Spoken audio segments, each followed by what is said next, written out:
Hello, welcome to our day 3 of 19 days of June. We're getting creative today, which is perfect for what I wanted to talk about in terms of mindfulness and how we take opportunities to use that. So first of all, an introduction to myself. If you have not met me before or come across my work until this particular video, this is day 3, so there are 2 days previous that you can catch up on. You don't need to do them first before you do this one.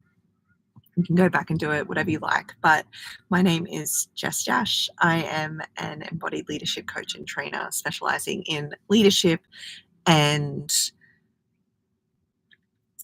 stress management, emotional intelligence, communication, how we embody what that leadership is to us and how we take personal responsibility so that we model that leadership. So that's really what my work is about. In essence, it's not the kind of leadership where we talk about budgets and that sort of thing. Super useful skill, just not what I do. Mine is more about how we hold ourselves, how we navigate our emotional awareness and all of that. So welcome to my world. Again, wasn't sure if I'd have a voice for this, so I'm speaking a little quieter because it is straining, but here we are, we're doing it, and it feels good to be here. So for those of you who are catching me live on the podcast, you might not, well, you won't be aware of this, but for those of you who are catching me live, I'm in the car. I am in the car. I have a creative setup and I'm in between locations for my morning. This is important in terms of what we're talking about because so often, and I say so often because I do this as well, so you're not alone, but so often we tend to sort of negate opportunities that we might have to practice mindfulness because we've got to be here, there, and everywhere, right? Like we've got a really busy morning. I've had to do an airport run this morning, and instead of going all the way back home, I'm sort of in between before going to my next thing, and I'm actually waiting for breakfast. So this is the perfect example because we limit ourselves when we don't look at these in-betweens, when we think we have to add something to our schedule in order to practice mindfulness. We really limit that for ourselves. So today's focus, we're going to do that diaphragmatic breath again, but today's focus is really highlighting that the transition moments are where you get to do this. It doesn't mean you have to be parked in a car, but you might find that you're parked in a car. For parents, you might be waiting for school pickup, or it might be once you've driven to the office or on public transport, or it could be it doesn't even have to be in a car, right? But you can see how there's these transition moments that happen in all of our lives, in all of our days, no matter what our lives look like. Each of us have different looking lives. Some people have children, some don't. Some people work in an office, some people work remotely, all of these things. So it's really important to look at start to identify where are the transition moments for me, or where could they be, and how can I just pause while I'm in it. Doesn't mean you have to stop what you're doing. You do it safely, but it doesn't mean you have to stop. Doesn't mean you have to add something to your day. Sometimes it's just a matter of doing it. While you're showering, you can breathe. While you're making breakfast, you can breathe. While you're making your coffee, you can breathe. While you're walking across the street, you can breathe. I use breathing as an example, but you can practice mindfulness. You can practice that awareness, that sensation that we practiced on day 1, whatever that is for you. You can practice all of these things. So me doing that in real time in the car with a car park full of tradies around me, it's fine. We're just going to sit and we're going to pause and we're going to breathe and we're going to practice that diaphragmatic breath.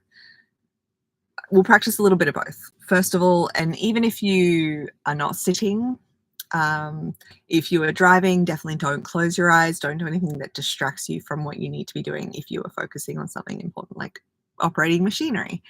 But really, however you can safely pause, notice sensation,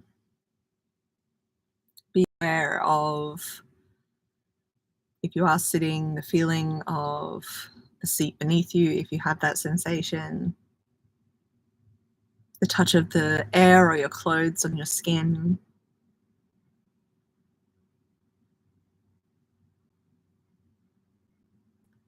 Start to notice your natural breath here without trying to change it. Being aware of the natural depth of your breath, noticing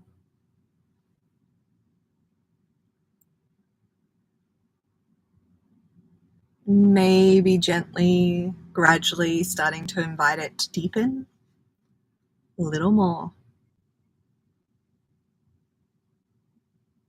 As if you're breathing in towards the bottom of your lungs.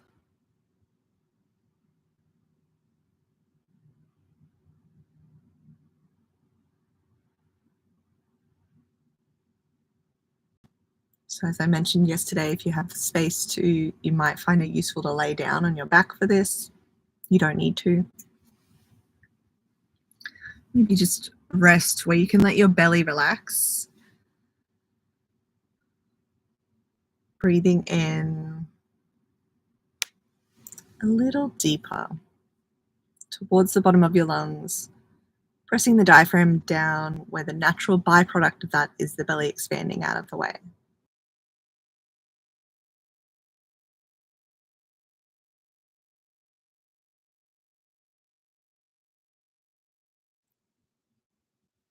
Lengthening your breath out so that it matches the length of your breath in. So we're not trying to rush this at all. And there's equal in and out.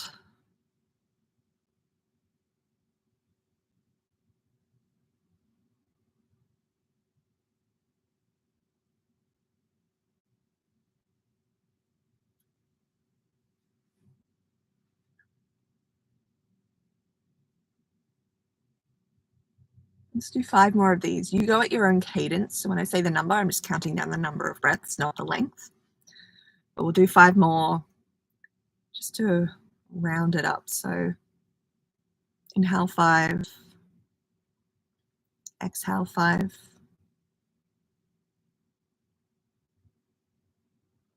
inhale 4, exhale 4,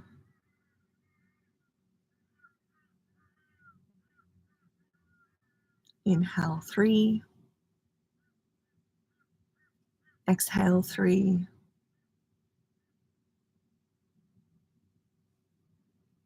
inhale 2, exhale 2, inhale, last one, exhale. And then letting go of the control of your breath here. Just let yourself continue breathing by all means, but let go and control the time of recording of this live. It is a Monday morning. Well, it is where I am. And it feels like a really good time for that reminder of, as we enter another week, whatever you may have ahead of you for this week, as we enter another week, it can be easy to just kind of go through the motions. I catch myself doing it often and sometimes. And while there can be an ease and an efficiency in that for our system, for our brain, for our energy, it is also up to us to be intentional with how we enter into our time, how we make space for ourselves in this time. And that's why I really wanted to talk about the transition moment. Again, it's just perfect timing that this was my very real life transition moment this morning.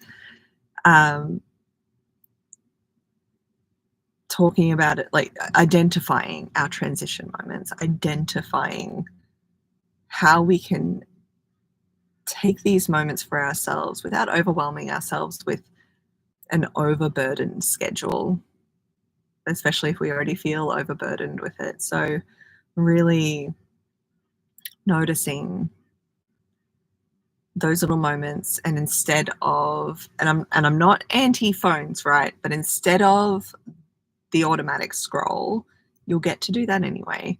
What if you paused for that 1 or 2 minutes just to breathe or notice sensation or stare into space, just to allow yourself that moment?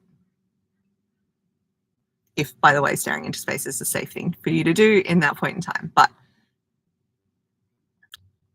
common sense says that you know what I mean. So really allow yourself to identify more of these transition moments, not so you can pack and jam everything in, but just to go, okay, yeah, I am driving, I'm aware, and I'm probably going to be more aware if I am just breathing properly. Or, I've got 5 minutes to myself in the shower. I'm going to take a few breaths. Really open up those lungs, that steam, whatever it is. So it's not a challenge at all. My suggestion, my prompt for you is to really start to notice, take a moment. It's going to take a moment to do this, right? So do it on purpose. Take a moment and start to notice, all right, where's my transition points in the day? Start to anticipate them, because then you'll start to notice them more, because your confirmation bias is going to be at play for your brain. So if you take a moment to intentionally go, okay, this is where I think my transition moments are going to be in my day. This. Great. Your brain is already primed to start to notice other moments. Let yourself have them. You don't need to be militant about it at all. That is the opposite. But you can start to practice noticing them, allowing yourself just that 2 minutes before you pick up the phone and do the thing while you're waiting, or whatever it is. That's how you can practice mindfulness. So I will see you tomorrow for our day 4 of these 19 days. It's really easy to keep up with what day we're at because the date literally tells me, which is amazing. So I'll see you tomorrow for day 4. As I've mentioned previously, I do work with teams and workplaces delivering. It's a 3-day Embodied Leaders Academy training. 3-day, or there is an extended, not an extended version, a full comprehensive version that can be around 5 days of the Embodied Leaders Academy training. And it is really, really useful to lay the foundations of really effective, healthy, happy, nourishing leaders in your workplace, but also just for themselves on a personal level as well. So if you're interested in that, or one-on-one coaching, or even a VIP day that is for yourself or for a group, please reach out. I'll include the link in our caption to book a call. It is a potential free call, and you'll just find out information to see if that's a fit for you. But go back, notice those transition moments you can use for mindfulness in your day, and just practice that. That's all it is.